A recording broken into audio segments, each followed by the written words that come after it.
People may not know what the hell is going on. I'm the best there is. I mean, I wake up in the morning, I piss excellence. Hey, what? No. People may not know what the hell is going on, but here's a primer about the news that broke yesterday. So the Justice Department released an indictment.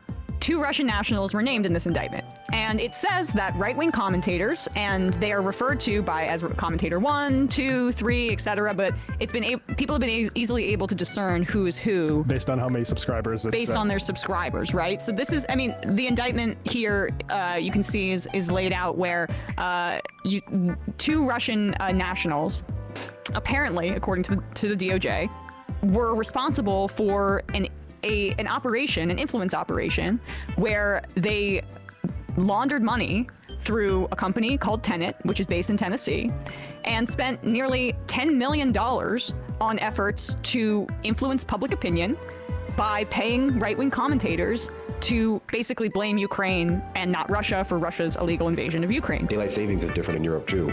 Also, the details behind the Edward Gregorian thing, when I went through it, I was cracking up. So I'll read along with it because it's really funny what Dave Rubin says. Just get to page 13 of that indictment. And so I'll read the summary while you pull it up. So the summary of his profile is Edward Gregorian, experienced finance professional and investor, deeply engaged in business and philanthropy, leveraging skills and resources to drive positive impact, supporting a range of organizations worldwide with a dynamic presence mainly in Brussels and London, engaging in personal and professional pursuits in each location with a focus on poverty alleviation, championing free speech, and advocating for social justice causes. Now, here's the really funny thing. So that profile should be suspect to anyone because it's so vague, right? It's completely bullshit. But they almost lost Dave Rubin because Dave Rubin tells Lauren Chen after receiving this that he has a problem with the Edward Gregorian profile, specifically the reference to social justice. So he's got principles. So Russia was trying to put together a profile of this guy and put together what seems to be some bullshit that you see on LinkedIn, throwing in various, how LinkedIn sort of summaries of these people are cares deeply about social justice, and they throw that stuff in there without realizing there are keywords in there that would tell a conservative that something is off. But he agreed to it anyway. I mean, they basically they had their issues with it. But let's just get back to this part here about Chen trying to recruit Benny Johnson and Tim Pool. What's funny is that Tim Pool, well, maybe this isn't the one here. Okay, Tim Pool spoke to a Russian agent pretending to be a Hungarian businessman on a secure call. That's part of it. But if you could scroll down to the differences and the discrepancies in who got paid what. Oh, that's what this was up? Okay. The Russians asked Chen to recruit Benny Johnson and Tim Pool to make some content and offer $2 million a year each. Johnson said he wanted $5 million. Pool demanded $100K per episode. And apparently that's what Benny Johnson ended up getting, $400,000 a month for 4 monthly videos. That's Rubin and Rubin and Pool. Rubin and Pool. No, yeah. I know. Well, all right.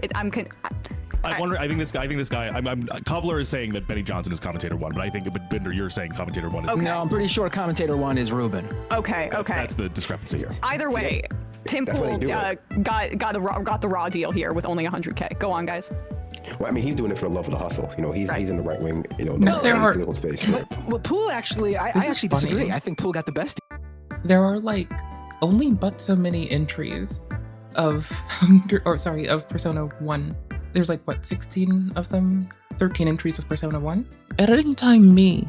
That says 53, not whatever the fuck I said. That number is 53. The word of the day is bitch can't count. Or bitch can't count. God damn it. What the fuck? What in the inability to enumerate? What? Here you go. There are 53 of Discord. No product placement by Discord. Probably not. But damn, it would be funny. Anywho's, what? I'm allowed to do cursory stuff as well. I can scan over a thing. Johnson and Rubin both had to make videos specifically for Tenet Media that became owned by Tenet Media. So 4 videos a week. Rubin's doing 4 videos a week, $400,000 a week. So that's $400,000 a month for 4 videos a week. So that's $25,000 per video. Jeez. Pool, however, just had to do his Culture War podcast that he was already doing, but live stream it on Tenet Media and then still own the rights to the podcast. He just had to do the live stream on Tenet Media and get $100,000. So Pool actually, in terms of the money, US Company 1 has a Discord.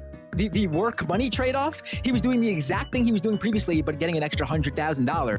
Oopsies. Videos specifically for Tenet Media. Little sidebar. I love that, like, I do appreciate the courts. They don't piss me off. They 110% don't piss me off. A lot of things somehow irk me. Judges do not. They, for some reason, I think it's the, like, amount of logic they employ and that they basically do, like, jousting of the logic peen. I have a certain amount of respect for logic peen jousting. Anywho's, like, so I think because of this, I like, and many other things to facilitate this, I love when they document stuff in our current court system because it's easy and consistent to roll around for the most part. You know, you'll see here, but that's weird that it didn't get this one. This is strange. I don't know. I was just blazing it. Ah, okay, there's a lack of consistency. There is US Company 1 and I intermingled. This might be because of how it's scanning it though. I think this is like an interpretation layer of my browser. Yeah, because you can look at it. It's like really struggle busing the browser, not the court. This is a browser fault, not a court documentation fault. The consistency is within their shit. So I can still rightfully glaze it. It's my browser. Hello, Firefox. It is fucking up. As we So were. This might be a good time to revisit the section from your debate with Tim Pool, where he was trying to give us some financial advice about how we should run that's the true. majority report. There were a few things we could revisit. We could revisit when he said that he was I was to the right of him on war because he was not supportive of Ukraine. funding Ukraine in their defense, which is interesting, but then didn't know anything about how the top recipient of our military He was aid, definite about Israel. Ukraine, and had to get back on you about our long-standing support for Israel for Right. 75 fucking years. But that's not what we'll be playing here. This was at the beginning of our exchange where we talk about the discrepancies in funding right-wing media versus left-wing media. Yep, and this compilation looked like it was made from the Rational Nationals clip by @StolenDan, so there's a little bit of edits here, but I think it's pretty to the point. Part of what we do is we Here, try you want to links? respond to some of the right-wing ecosystem on the internet Don't you? We because can go there's a back one. vacuum truly left. Hold on. You guys have a lot more No, we money can't. than the left-wing media space. Here, We just try to link? combat it a little bit. I think the issue with that, I can understand why you'd say that, but it looks like this Wait. is a great way to kick off the show, actually, like the start of the culture. Yeah, that's I actually don't proper. think whatever this space has more money because this And is you a also want fractured, this. independent space of varying ideologies. Tim, I'm in your compound right now, Yeah, I'm rich. And Sam said way more subscribers than me. right? And he just like and I'm not saying this to be like mean. I'm saying if he doesn't know how to turn revenue, the issue is more so you need like a COO or somebody who's going to say, here's how we provide something to a market that generates revenue so we can expand the business. So we're better at that here, I suppose, Yeah. is the easy way to put it. Well, no, because what you say here is more attractive to investors and advertisers. I mean, we're basically no only investors. members. And okay, That seems like a lie. What did he say at the end there? We have no investors. Oh, So then we well, I want guess to it's step not an against investment. this. There's about as many oh my gosh, there's twice as many of Igor Gregorian as there are of Persona 1. There's double the number of this one rather. Iki. Wait, I want entry number 1. There we go. What? Where are you? Bruh. Bruh.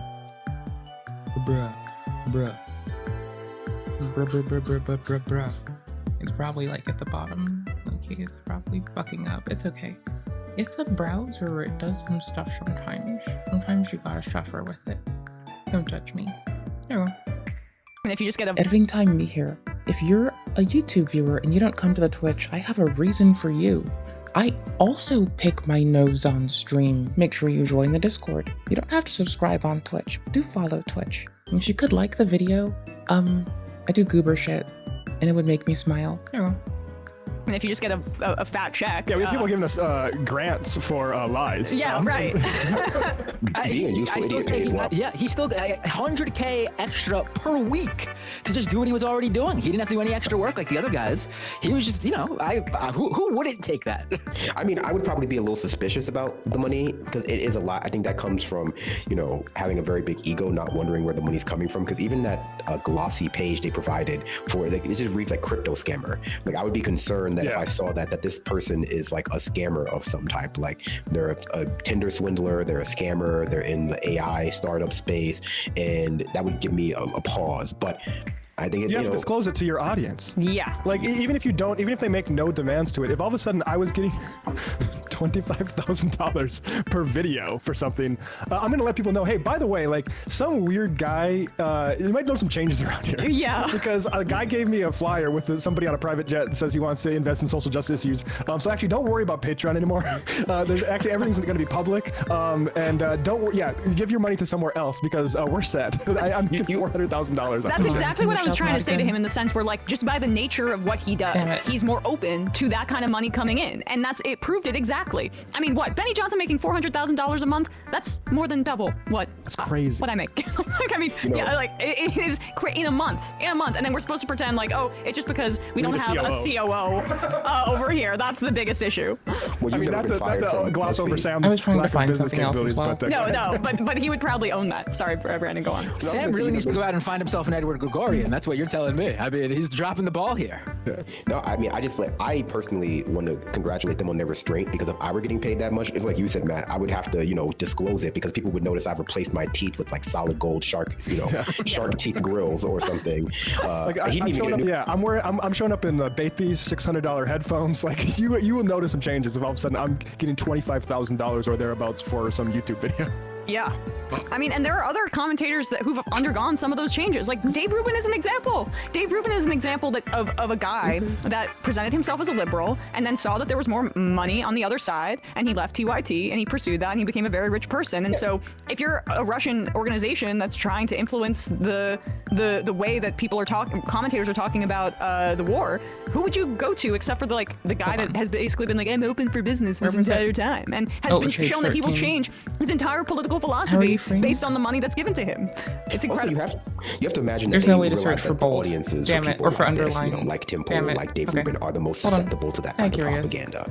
They put more That images kind in of, it? like feedback loop where That would be funny. preaching the virtues of neocolonialism, neoliberalism, cool. conservatism, across those like right-wing ideologies appeal to a certain kind of mind, and those minds are the most pliable to the kinds of propaganda that foreign countries would want. Not only to not to mention that it just makes Americans' minds more reactionary and pliable. Yes. No, Demian, writes in, just to clarify, wait, does Emma make $200,000 a month? No, I meant that was more than double than what I make in a year. I don't even make $200,000 in a year. I'm trying to. If you're willing to work with me, there's a Patreon /extended discourse that you can go donate to today to make this happen. I promise to get those shark tooth grills. Yeah, this is a huge problem in our media. I'm looking for the video, but Page there's one 9. over at the Vanguard channel with Gavin and Arcus Zach. covered operations During the for US company. COVID stuff, a bunch of different independent, even lefty outlets were I guess I have a button for getting this. Yeah, I do. Okay, page 9 is I'm assuming what we were gonna just want to jump back to at some point for RT's covert operations through US Company 1. Mayhaps. Okay, that's a large, bulky section. Founder 1 and 2s, and this section is for Founder 1 and 2. What were there? 30 items? 28? No, maybe more. Begin operations, so background information is page 21-ish. Bit cool. Ooh. Page 22 looks juicy. It's an analysis of what they did. So an analysis of their modality. That seems pretty wild and cool. It's a bulky ass section. The section on page 26 is US Company 1 receives nearly $10 million from foreign shell entities. Okay, that's on page 26. We're at item 39 there. That's getting pretty thick. Statutory allegations, count 1, is started to be outlined on page 28, the base. Yo. I'm not going to take the time to unpack all of this right now. Taking a moment to scan through the sections though. What was it? Page 17, was it? Hold on. Nope, hold on. I kind of want to parse through their analysis. That sounds really funny. This sounds like actually lovely. Who doesn't like a good analysis? Who the fuck doesn't? Large chunk of cash. I mean, not hundreds of thousands of dollars, but like a few thousand in their Patreons. And the Vanguard guys said that disappeared for them when they came out and supported like a strong public response to COVID and didn't deny it. So this is a problem. These dark money influence operations buying up independent media is a huge problem. It is. Do we have that video also of Tim Pool last week talking about money that's being poured into media from different countries? Sounds like a little bit of projection here. Do you have a sense that this indictment was being handed down? So I think You know, I was talking in the intro to the show about OnlyFans. I think a large component of what we're seeing is actually China, Iran, Russia, and other countries funding this kind of disarray intentionally. I would not be surprised if a large component of OnlyFans contributions comes from China. So I think China. Just China. I think it's funny that he points to OnlyFans, like sexually explicit content, as being what's leading to the degradation of American society, when it's just content like his. You know, he makes a different kind of pornography for a different kind of porn addict. The same kind of shallow emotional gratification that some people get from looking at sexually explicit material, like his fans get from looking at a man in a beanie run interference for a genocide state. I also want to point out that I think a lot of people who look at these stories of foreign influence, especially from Russia, and they... Okay, I know it's a fake name, okay? So I'm really hoping this is an ode to Gregorian chant, you know? Like, that's all I'm gonna say. Please have the couth to toss in at least one really cool joke about maybe my second most approved of historical aggregate of music from that area and time. Okay, cool, thanks. Sort of have it backwards in terms of like what's going on here. A lot of people sort of look at it as like, oh, they're taking what Putin wants them to spread and they're spewing the propaganda. But it really is the other way around. Like, for example, we know in this indictment, based on the Justice Department's own investigation, that someone like Tim Pool wasn't fully, well, he probably should have asked more questions and been more aware of what's going on and where this money's coming from. It doesn't appear like he knew exactly where it was coming from. But they don't need to get someone like Poole to say what they want him to say. Like, that wasn't the point of getting someone like a Rubin or a Poole. They were looking for people who already shared the vast majority of what they wanted to spread. They didn't need to say anything. And they were looking for someone like a Rubin or a Poole with a huge audience to bring people to that channel, where there would be those smaller creators who would be doing exactly what they were asking them to do. Like, Rubin and Poole were picked not because they wanted Rubin and Poole to say exactly what they wanted them to say. Rubin and Poole were picked because they were already saying exactly what they wanted them to say. But that's how most conspiracies like this work. You know, that's how most of the manufactured consent that we see in our media works too. It's like you wouldn't be in these positions to say these things if you believed it differently. And then you kind of keep chasing that, you know, not dragging because that's the right analogy, but you keep chasing those viewers, you keep chasing that gratification by appealing to those people, which can push you further to the left, push you further to the right, push you further into the pocket of big business, of certain special interest groups. And so, yeah, I can definitely see foreign countries looking at the kind of content that Tim Pool and Dave Rubin make and be like, oh yeah, we gotta like fund this. You know, we gotta fund this. It's, you know, I don't know, is China behind Coco Melon? All the other stuff that makes our society slightly more, you know, slightly less able to discern fact from fiction. So, yeah, it's not as though America's above doing this in other countries either. So, right, no, that's absolutely true. We definitely do. And it's just interesting though, like it's obvious why Tim Pool, the guy just shouting hysterically, the Chicken Little about Civil War all the time. Like, yeah, easy. Like we can support that. Yeah, exactly. All right, guys, I'm going to open up the phone lines in case people want to call in. 646-257-3920. Let's read some IMs about this. Godless Heathen. Tim Pool says, no, Emma, you don't understand. I know other countries are funding propaganda. I know they are. Juniper J, I think a good portion of OnlyFans revenue comes from the North Carolina gubernatorial candidate. No, famously, he was not paying for any of that. He was he was watching the trailers. so those are free. So you go down the booth, you just watch trailers all day, and that's enough for some people, I guess. It comes from, as long as you bring pizza for the guy upstairs, you can go down and enjoy yourself in the booth. It comes from George Santos, obviously. I like the way this one's like attributing it. Dan from Columbus says, don't judge Benny for taking the bag. He needs the money to be able to go on more cruises. I don't know what that's referring to, but Benny is one of the dumbest people. He is. Yes. Severe Leftist says, oh, how much I wish Sam was here to respond to the Pool Rubin bombshell with you guys. I mean, we're doing this again tomorrow. I hope you understand. This is going to be a long-term thing. Calvin from Waterford, did Tim get back to you on Israel? No. No, Tim has been smearing protesters as anti-Semitic, as, you know, the Zionists. I'd be curious. I mean, that's the other thing I'm curious about is how much Israel money is swimming around, because I think probably DOJ is going to be less interested in that because that's an ally, apparently. But I imagine probably doing some spending there, too. Calling from a 773 area code. Who's this? Where are you calling from? If you're talking to me, it's Tim's dad. I'm in Utah. Oh, shit. Hey. Oh. You hear me now? Yeah, Tim Pool's... Is this Tim Pool's actual dad? Oh, shit. Oh, that's what the birth certificate said. I'm sorry, Dad.